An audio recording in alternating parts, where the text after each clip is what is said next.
Hi guys, what's happening. Thank you so much for tuning into what's happening express.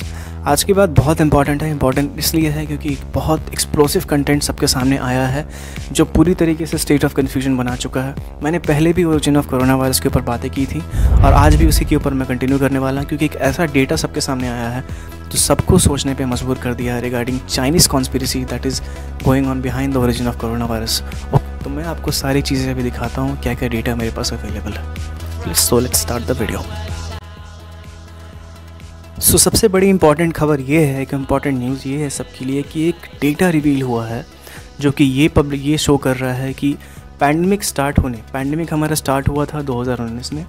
उसके start होने के 5 साल पहले ही चाइनीज़ साइंटिस्ट और हेल्थ ऑफिशियल्स कोरोना वायरस को वेपनाइज करने के बारे में डिस्कशन कर रहे थे। और ये आर्टिकल रिवील हुई है। रिवील किसके थ्रू हुई है? वो हुई है वीकेंड ऑस्ट्रेलियन नाम की एक एजेंसी है जो कि पूरी तरीके से ब्लंटली अपनी बातों को रखती है। उन्होंने ये एक डेटा रिवील किया है ये कहते हुए कि इस डिस्कशन में, इस आर्टिकल में चाइना का जो कोरोना वायरस था उसको वेपनाइज करने के फॉर्म में बात की गई है। और इस पेपर का नाम है the unnatural origin of SARS and new species of man made viruses as genetic bio weapons. World war 3 सबको पता है कि वर्ल्ड वॉर 3 इज़ इनएविटेबल, ये होकर ही रहेगा, लेकिन किस तरीके से होगा कोई नहीं जानता है, कब होगा कोई नहीं जानता है। और पिछले वर्ल्ड वॉर 1 वर्ल्ड वॉर 2 के बाद वर्ल्ड वॉर 3 के जो स्पेकुलेशंस थे because of the rise of nuclear power, ये बहुत ज़्यादा बढ़ गए थे।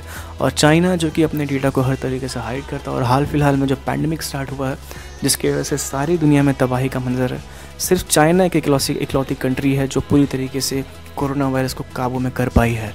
और स्टार्टिंग में चाइना में 82,000 केसेस आए थे, लेकिन उसके बाद से चाइना के बारे में कोई डिस्कशन नहीं होता है, छोटे मोटे केसेस आते हैं। और एक बहुत बड़ा कन्फ्यूजन और एक बहुत बड़ा क्वेश्चन मार्क रहा है कि चाइना से आखिर ये वायरस कैसे लीक हुआ, किस तरीके से सबके सामने आया। और इसके ऊपर हमेशा से कन्फ्यूजन वाली स्टेट रही और अलग अलग कंट्रीज़ का अलग अलग रिस्पॉन्स रहा इसको लेकर। तो ये इंपॉर्टेंट डेटा रिवील हुई है। और इस डेटा को रिवील होने के पहले, कुछ दिनों पहले, ब्राज़ील के जो प्रेसिडेंट है मिस्टर बोल्सोनारो, इन्होंने भी एक डेटा रिवील किया था, एक स्टेटमेंट दिया था, एक स्ट्रॉन्ग स्टेटमेंट दिया था जिसमें ये कहा था उन्होंने कि उनकी मिलिट्री के बारे में सब कुछ पता है, बायोलॉजिकल वॉरफेयर जो चाइना प्लान कर रहा है। और ये बहुत इंपॉर्टेंट स्टेटमेंट है क्योंकि चाइना और ब्राज़ील का बहुत ज़्यादा ट्रेड रिलेशंस है। और मिस्टर बोल्सोनारो के पहले भी डोनाल्ड ट्रंप ने भी कोरोना वायरस को वुहान वायरस के फॉर्म में सबको बोला था कि ये चाइना वायरस है, इसको कोरोना वायरस मेंशन ही नहीं करते थे वो। और इसलिए हमेशा से चाइना ने इस चीज़ को काउंटर पार्ट किया और उन्होंने ये ब्लेम किया कि चाइना की इमेज को ख़राब किया जा रहा है, उसको कोरोना वायरस से हटाकर वुहान वायरस या फिर चाइना वायरस बोल के। और इस चीज़ को बहुत ज़्यादा डिफेंड कर रहा है ग्लोबल टाइम्स, जो कि चाइना का एक बहुत बड़ा एक एजेंसी है, माउथ पीस है। अगर चाइना को दुनिया में कोई बातें रिवील करनी होती हैं, कोई बातें पास करनी होती हैं, तो वो ग्लोबल टाइम्स के थ्रू ही करता है। और ग्लोबल टाइम्स ने ये कहते हुए स्लैम कर दिया कि ऑस्ट्रेलियन मीडिया को स्लैम कर दिया कि वो इस चीज़ को ट्विस्ट करके सबके सामने ला रहा है। और ये जो आर्टिकल है ये ओपन है पूरी तरीके से, और ये अमेज़ॉन और फ्लिपकार्ट या फिर जो भी एजेंसीज़ हैं जो ऑनलाइन ई-कॉमर्स वेबसाइट है उस पर अवेलेबल है। और ये पूरी तरीके से इन्होंने ये कहा है कि पूरी तरीके से ट्विस्ट किया जा रहा है, मोड़ तड़ोड़ के इनको डेटा दिखाया जा रहा है ताकि चाइना की इमेज को हैम्पर किया जा सके। और ग्लोबल टाइम्स पूरी तरीके से चाइनीज़ गवर्नमेंट के अंदर आती है, तो आप समझ सकते हो यही वो ग्लोबल टाइम्स है जिसमें उन्होंने बताया था कि सिर्फ चाइना में 82,000 केसेस अभी तक हैं, लेकिन इनसाइड इन्फॉर्मेशन कैसे है, कहाँ है, कोई नहीं जानता। अब बात यहाँ पर यह आती है कि चाइना जो कि अपने डेटा को हमेशा हाइड करता है, स्टार्टिंग में क्या हुआ था कि चाइनीज़ गवर्नमेंट WHO को लेकर भी बहुत ज़्यादा सीरियस थी और बहुत अलग अलग तरह के आर्टिकल्स ये आ रहे हैं ये दिखाते हुए कि चाइना पूरी तरीके से इस डेटा को कैसे मैनिपुलेट कर रहा है। आप देखोगे हर तरफ आर्टिकल्स में यही सब मेंशन है। 2015 में भी ऐसे ऐसे डिस्कशन हो रहे हैं जिसके बारे में अभी लोगों को पता चल रहा है। ये काफ़ी शॉकिंग है। तो चाइनीज़ गवर्नमेंट भी स्टार्टिंग में क्या करती थी, जब कोरोना वायरस का ओरिजिन हुआ तो वो उनके पास 2 थ्योरी थे। एक थ्योरी था ये कहना कि चाइना के वुहान इंस्टीट्यूट ऑफ वायरोलॉजी से ये वायरस लीक हुआ है, और दूसरा ये था कि वेट मार्केट जहाँ पे एनिमल प्रोडक्ट्स मिलते थे वहाँ से ये वायरस लीक हुआ। लेकिन जब WHO वहाँ इंटरवेन करने जाती थी, रिसर्च करने जाती थी, तो उनको वो सब चीज़ें मिल नहीं पाता था और चाइना का हमेशा एक इंटरवेंशन हमेशा वहाँ रहा। तो ये सब चीज़ों को गौर करने के बाद एक बहुत बड़ा कॉन्स्पिरेसी एक दिखा जा रहा है। कॉन्स्पिरेसी थ्योरिस्ट के लिए एक बहुत बड़ा एक क्वेश्चन मार्क है कि क्या ये सच है कि नहीं है।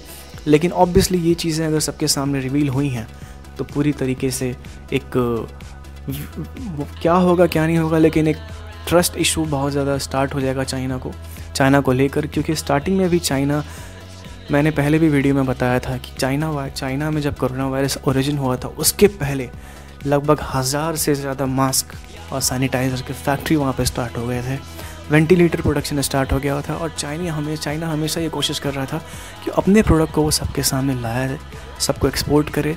तो ये सब बेसिकली पूरी तरीके से एक ट्रेड बिजनेस के फॉर्म में चाइना आ रहा था। चाइना और यूएस का एक बहुत बड़ा वॉर है जो चाइना हमेशा कभी फ्रंट फेस पे आके नहीं कर सकता है। तो चाइना हमेशा एक बैक डोर हमेशा रखता है हर चीज़ के लिए। तो ये जो डेटा है ये काफ़ी इंपॉर्टेंट रिवील हुई है, and God nose what will happen in the future. लेकिन ऐसे डेटा पूरी तरीके से मार्केट में एक शॉक लाने के लिए काफ़ी हैं, और देखते हैं क्या हो सकता है, क्योंकि ये officialnews.com.au पे ये सब चीज़ें आ रही हैं। आप देख सकते हो यहाँ पे बहुत सारा चीज़ लिखा हुआ है regarding the origin of the corona virus, regarding this data. तो बस इतना ही कहना था। अगर मेरी वीडियो आपको अच्छी लगी तो प्लीज़ इस वीडियो को लाइक कीजिए, सब शेयर कीजिए और चैनल को सब्सक्राइब जरूर कीजिए।